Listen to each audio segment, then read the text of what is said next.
네, 지난 2005년 서울 양천구 신정동 일대에서 여성들이 잇따라 살해된 사건의 피의자가 20년 만에 특정됐습니다.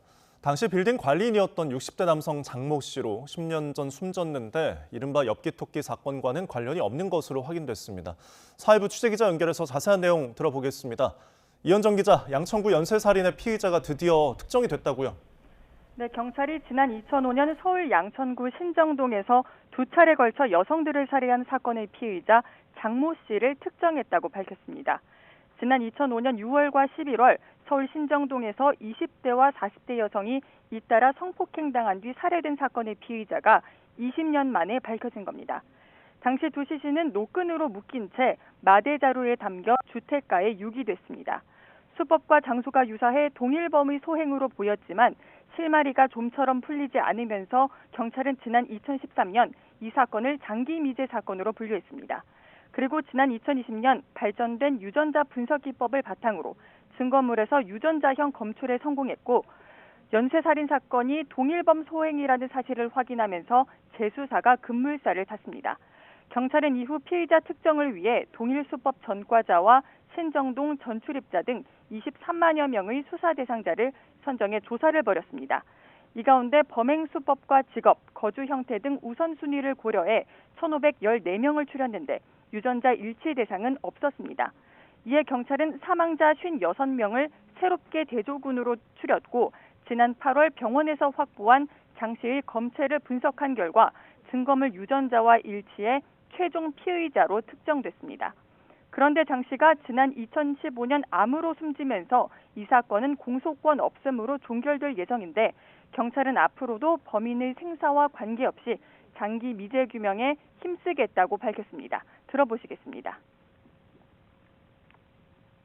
앞으로도 경찰은 역사적 소명의식을 갖고 살인범은 저승까지 추적한다는 각오로 장기 미제 사건의 진실을 범인의 생사와 관계없이 끝까지 규명하겠습니다. 피해자 특정까지 오랜 시간이 걸렸는데요. 사건 경위와 관련해서도 새롭게 나온 내용이 있습니까? 사건 당시 60대 초반이었던 피의자 장모 씨는 납치된 피해자들이 끌려갔던 빌딩의 관리인으로 근무했던 것으로 확인됐습니다. 경찰은 장 씨가 빌딩에 있는 병원을 방문한 피해자들에게 접근해 1층 출입구가 막혔으니 지하를 통해 나가게 해주겠다며 유인해 범행했다고 보고 있습니다. 경찰이 지난 9월 빌딩 지하에 대한 압수수색과 감식을 벌인 결과 피해자 시신에서 검출된 곰팡이 모래 성분과 환경 유사성이 확인됐습니다. 장 씨는 두 번째 살인 3개월 뒤인 지난 2006년 2월에도 비슷한 성범죄를 저질러 강간치상 등 혐의로 검거됐고 3년 동안 복역한 것으로 확인됐습니다. 경찰은 이때 장 씨와 함께 지낸 교도소 재소자들도 조사했는데 장 씨가 사람을 죽여봤다거나 피해 여성을 묘사하는 등 본인만 알 수 있는 이야기를 했다고 증언한 것으로 파악됐습니다.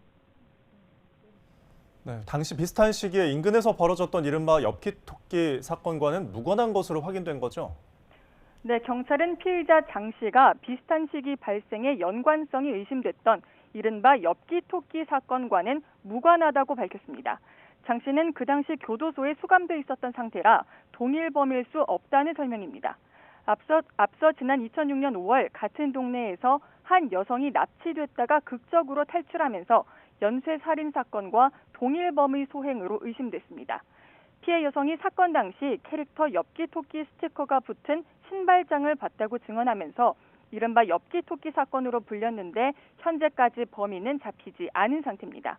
경찰은 이 사건이 신정동 연쇄살인과는 연관성이 없는 것으로 확인됐고 공소시효가 만료되면서 현재 수사는 진행되고 있지 않다고 밝혔습니다. 지금까지 사회부에서 YTN 이현정입니다.